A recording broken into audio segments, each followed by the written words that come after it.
no-bake cookies. That's what we're making today. So I have all of the ingredients all measured out in advance. So we're ready to go.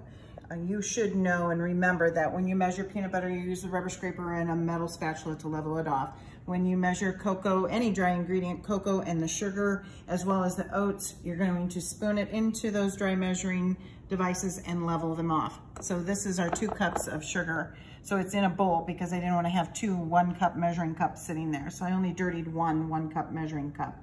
So make sure in this last custard cup is our vanilla. It's kind of hard to see on the black counter. Remind me when I redo my kitchen at home not to use black for a countertop.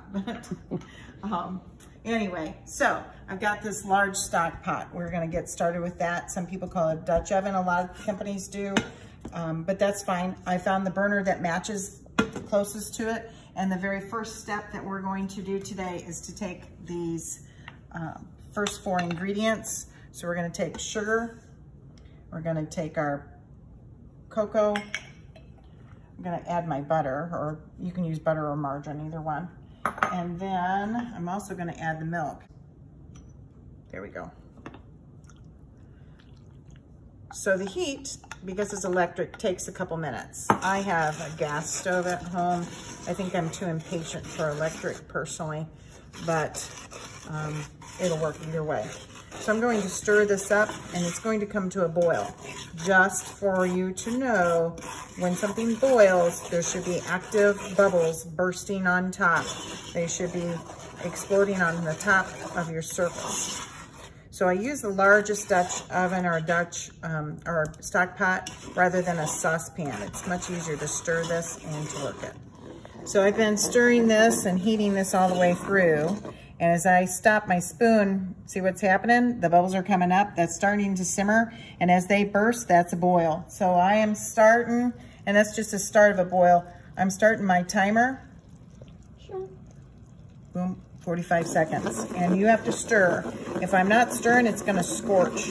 If I go more than the 45 seconds, I've done this recipe enough times over the last 30 years that they will dry out. If you go less, they don't form. So there's a whole science to this thing, and it's super important that you pay attention to that. So now I'm gonna add my peanut butter. That heat from the boiling product there of all the milk and the sugar and the margarine and the cocoa, that'll help melt this peanut butter really pretty quick. Wipe that off there a little bit. I wanna make sure I get all that peanut butter in there. All right. Need to have Stretch Armstrong's arms there. I want to melt this down.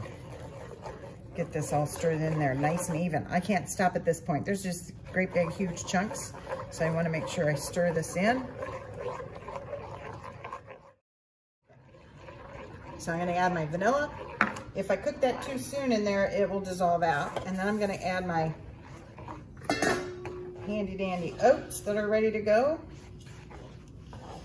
You want to be careful when you stir this. And again, I'm stirring with a wooden spoon, so I don't have heat transfer. I don't have any issues there. So this will absorb a lot of that moisture. That looks awesome. I'm going to use our cookie scoop, which I didn't get out. I have handy right here, as well as I have a baking sheet. Thank you, Mrs. Myers. And it has a piece of wax paper on top because I don't want it to stick to my pan. So I'm going to make sure that's all stirred up. Give it just a second for a rest. So when I use the cookie scoop, I'm gonna insert it into my batter. Make sure it's nice and smooth on top. I did that up against the pan without scraping the pan. And then I'm going to squeeze that trigger and leave a cookie.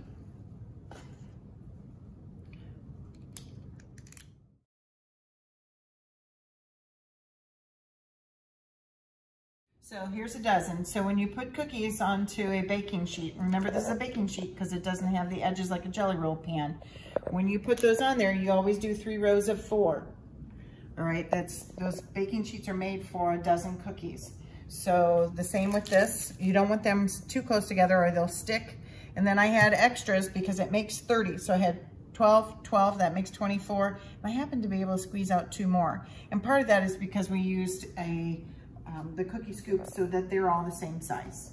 Enjoy.